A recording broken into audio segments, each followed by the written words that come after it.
Greeting to all my tech heads out there in the KevTechify nation. And if you're new here, welcome. In this episode, we're going to look at malware. We'll be discussing types of malwares, viruses, Trojan horses, worms, ransomware, and then we'll finally look at common malware behaviors. This episode is part of my series on network security. I'm Kevin here at KevTechify. Let's get this adventure started.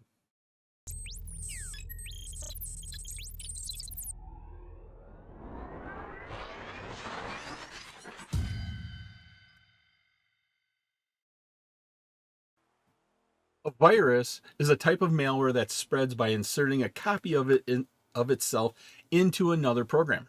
So the virus sticks itself into another program. After the program is run, viruses then spread from one computer to another, infecting the computers. Most viruses require the help of a human to spread. A human has to click on a file. It has to click on an executable or a PDF or that awesome screensaver of kittens playing with yarn. Now, a simple virus may install itself at the first line of code in an executable file. When activated, the virus might check the disk for other executables so it can infect all the files it has not yet infected. Viruses can also be programmed to mutate to avoid detection. So they can change their file name, they can change their file size to avoid detection. In today's world, most viruses are now spread by USB memory drives, even CDs and DVD drives put on network shares, and probably the big one is by email.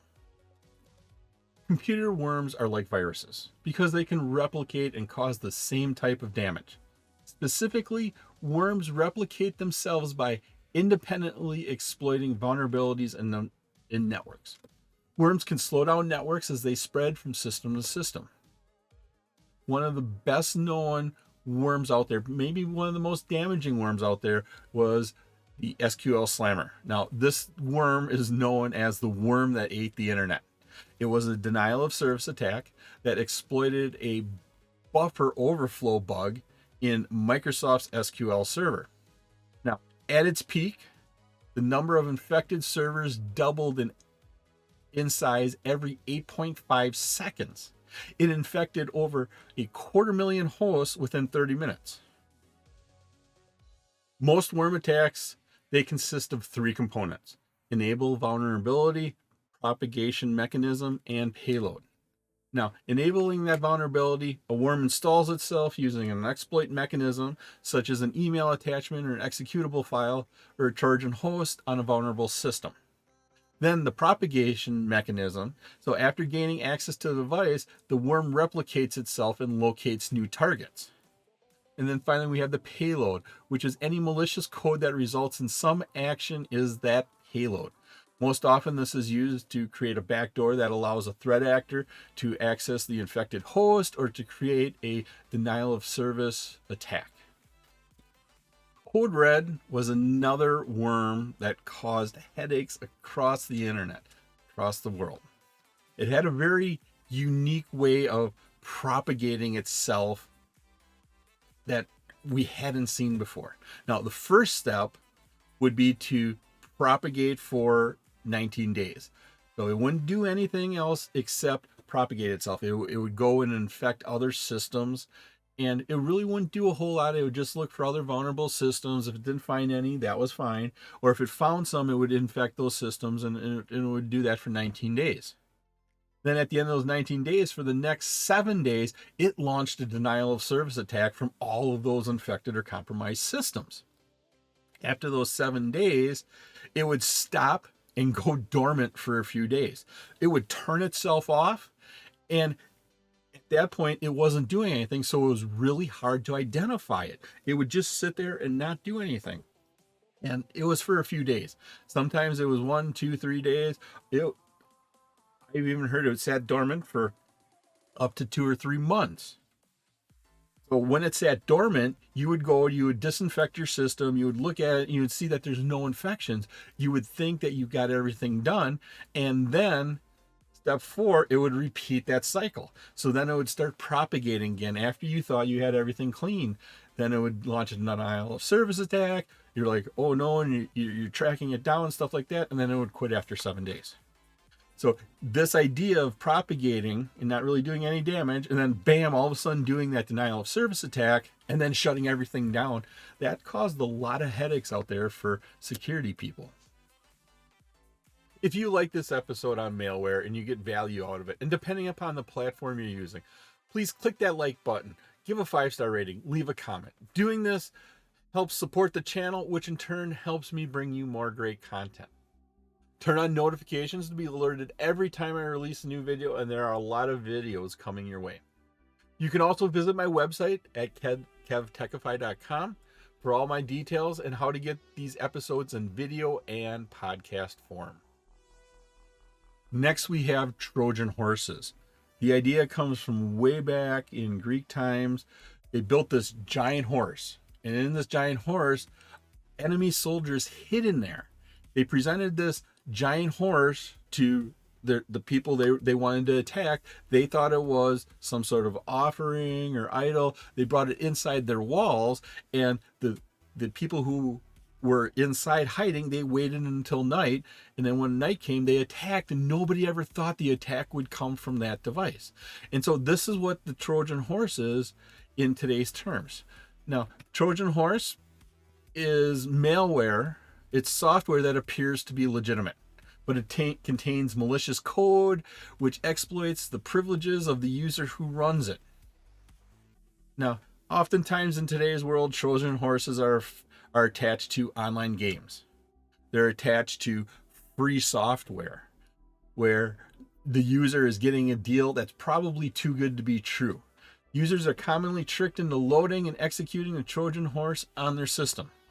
Now, while playing the game, while using the application, the user will not notice a problem. In the background, though, this Trojan horse has been installed on the user system. The malicious code from the Trojan horse then continues operating even after that game has been closed. Now, the Trojan horse concept is flexible. It can use immediate damage, it can provide remote access to the system, or it can access through a backdoor.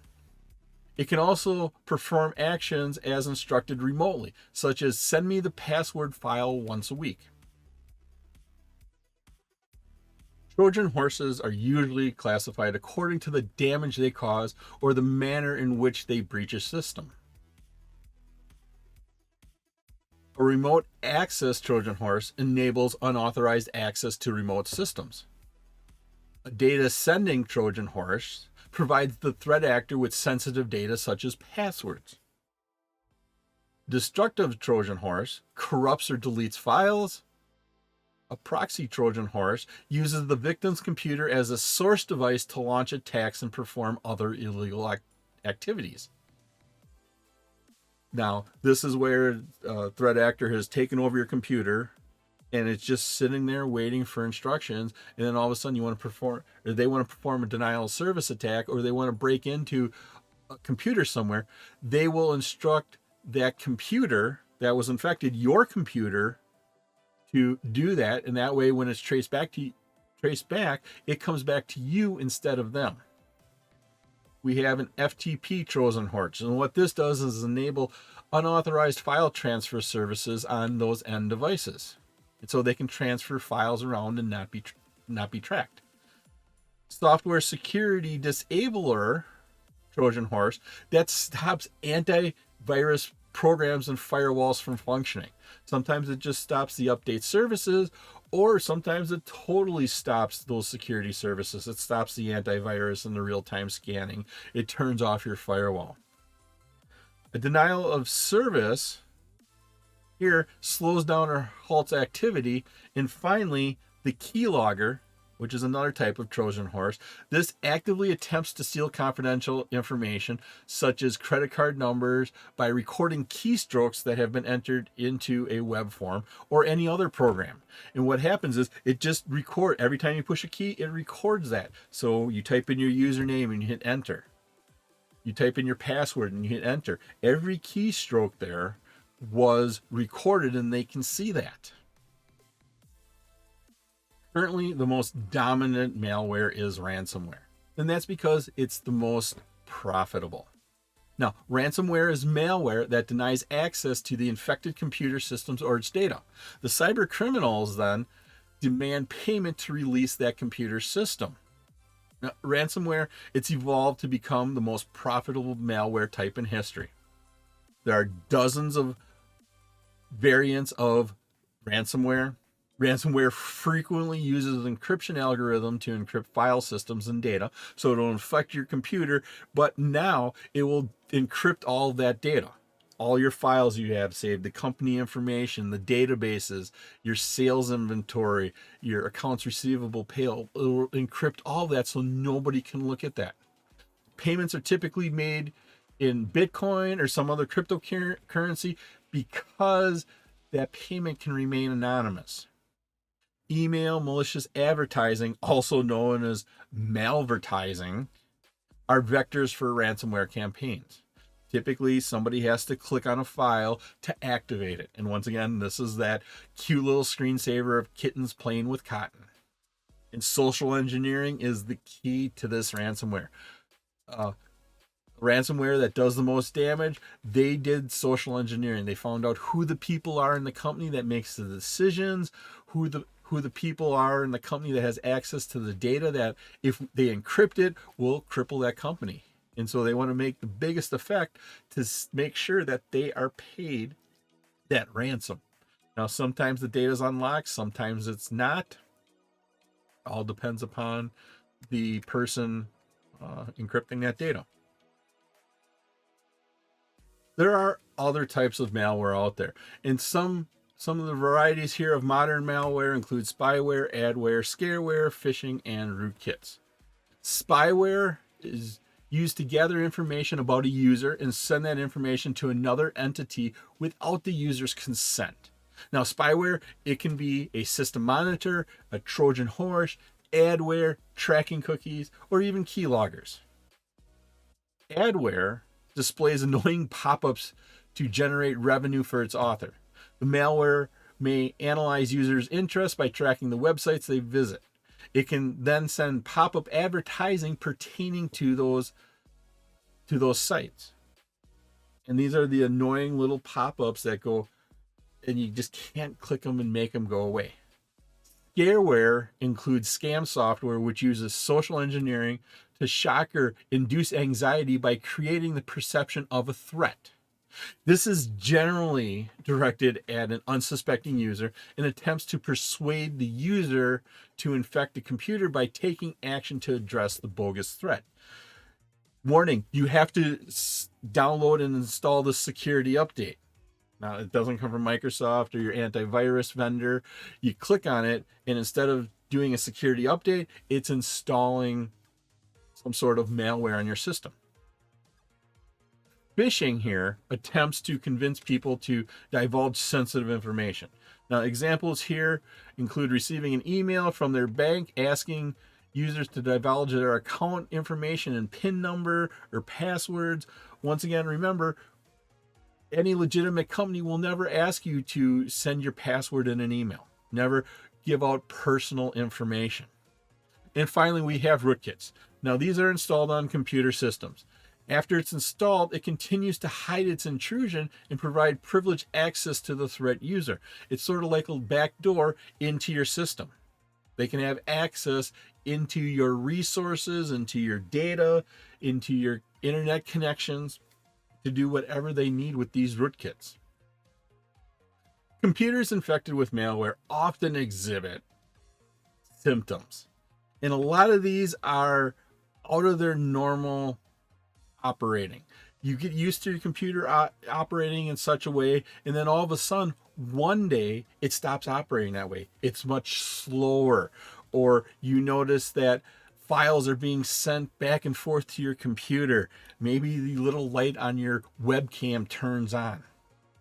And so understanding your computer, being familiar with those systems and how they're supposed to act, seeing what the baseline of your operating system is, seeing that baseline of how your system operates under normal conditions.